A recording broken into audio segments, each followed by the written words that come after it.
അനുമോളുടെ ആ ഒരു കരച്ചിൽ, അതിനുശേഷം ആ അനുമോൾക്ക് ആദില കൊടുത്ത ആദിലയുടെ ടിഷ്യൂ പേപ്പറിൽ എഴുതിയ ആ ഒരു ഫോൺ നമ്പർ അതെടുക്കുന്ന സീനായിരുന്നു. അപ്പോൾ ഇതിന്റെ മുമ്പിൽ നടന്ന ആ ഒരു വിഷയം, അതായത് അനുമോൾ കരഞ്ഞ ആ വിഷയവും അതുമായി ബന്ധപ്പെട്ടതെല്ലാം ഓൾറെഡി വീഡിയോ ഞാൻ സീരിയൽ ഗ്രാൻഡ്മേൽ ഇട്ടിട്ടുണ്ട്.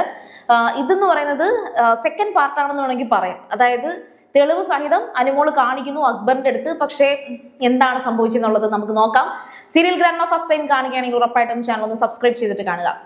സോ ഇതിനകത്ത് എനിക്ക് ശരിക്കും പറഞ്ഞാൽ നെവിൻ, ഞാൻ എപ്പോഴും പറയാറുണ്ട്, നെവിന്റെ ക്യാരക്ടർ എന്ന് പറഞ്ഞാൽ ഒരു ഡിഫറെന്റ് ലെയേഴ്സ് ഓഫ് ക്യാരക്ടറാണ്. ഇപ്പോൾ നിങ്ങൾ ആര്യനെ കണ്ടു കാണും, അല്ലെങ്കിൽ അപ്പാനിയെ കണ്ടു കാണും. അവർക്കെന്ന് വെച്ചാൽ ഒരു ക്യാരക്ടർ ഉണ്ട്, ശരിയാണ്.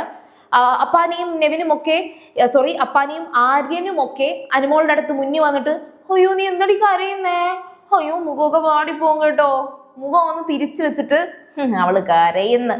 പക്ഷെ നെവിൻ അങ്ങനെയല്ല. നെവിൻ സ്റ്റിൽ എപ്പോഴും പറയുന്നൊരു കാര്യമുണ്ട്, ഞാൻ ചതിക്കും, ഞാൻ മാറ്റി പറയും, ഞാൻ എല്ലാം കള്ളത്തരമായിരിക്കും പറയുന്നത്, ഞാൻ കക്കും, ഞാൻ എല്ലാം ചെയ്യും.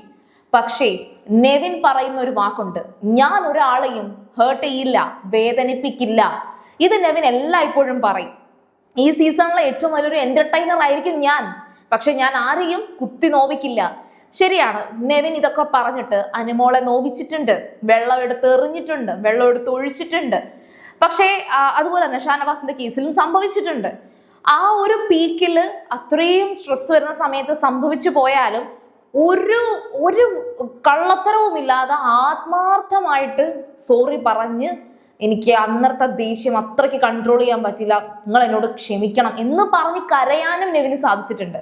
സോ എനിക്ക് നെവിന്റെ ക്യാരക്ടറിൽ ഞാൻ പറഞ്ഞിട്ടില്ലേ, ഒരു മൾട്ടി പേഴ്സണാലിറ്റിയാണ്, ഒരുപാട് ലെയേഴ്സ് ഉണ്ട്. ഈ നെവിൻ സത്യം പറഞ്ഞാൽ അനുമോളെ ചേർത്ത് പിടിക്കുകയാണ്. അനുമോള് പറയാറുണ്ടല്ലോ, അനുമോൾ എപ്പോഴും പറയാറുണ്ട്, എനിക്കൊരു ടൈറ്റ് ഹഗ് മതി, എൻ്റെ എല്ലാ പ്രശ്നങ്ങളും അവിടെ മാറും, എനിക്കൊരു ഹഗ് വേണം എന്നൊക്കെ അനുമോള് പറയാറുണ്ട്. അപ്പൊ ഈ വിഷയത്തിൽ എല്ലാവരും ചോദ്യം ചെയ്യുന്നു, എല്ലാവരും എല്ലാം ചെയ്യുന്നു.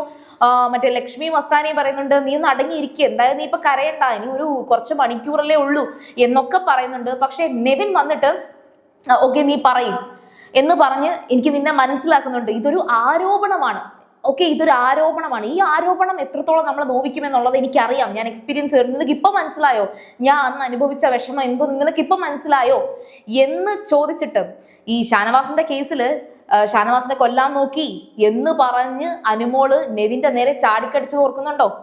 അതേ കണക്ക് നെവിനെ ഏതൊക്കെ സ്ഥലത്തൊക്കെ അനുമോളും ഇതുപോലെ ആരോപണം ഉന്നയിച്ചിട്ടുണ്ട് എന്ന് ഓർക്കുന്നുണ്ടോ?